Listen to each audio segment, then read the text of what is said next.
So one drill you can do to engage your lats more, a lot of people think that when you do push-ups or when you punch, you're punching with all your force and you're putting your shoulder into that. Notice how, watch this part of my body here, when I have my fingers pointed up towards the ceiling and I'm trying to push into the wall here. I'm pushing, I feel a lot of strain on my shoulder. My lats are still kind of loose and they're not really doing much. And a lot of the pressure here too, it's kind of like, if I close my fist here, it's kind of on my knuckles and stuff and on the top part of my wrist here. And I feel, again, a lot of strain on this part of my shoulder. Now, if I just change a little bit, right? Let's say I bend this elbow down or this wrist down just a little bit. Now, instead of having my fingers up towards the ceiling, I'm actually gonna turn my fingers up maybe like an inch to the right here, like 10 degrees to the right. And instead of trying to push on the palm of my hand, I'm actually gonna push kind of on this part of my hand here, like the palm heel, right? So I can even have my fingers off the wall. Now when I lean into that, notice how there's not a lot of pressure on my shoulder, but this part here is more engaged. I didn't change anything other than that.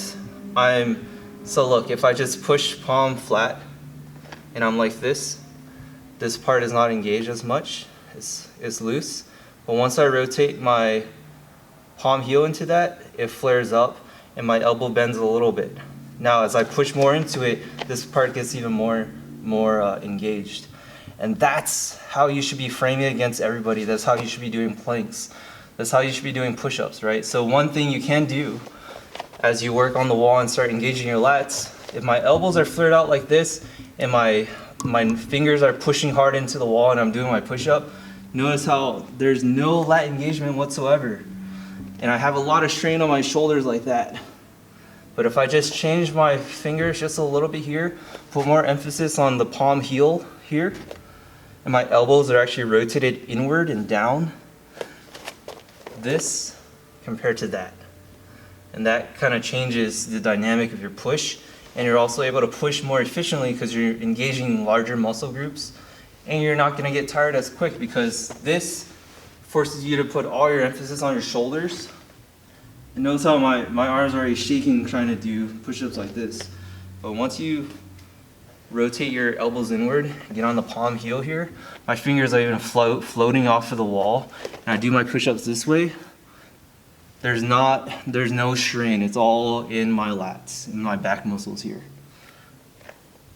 This also helps emphasize the idea of scooping underneath your opponent, right? It's hard for you to push. Imagine trying to push a car like this.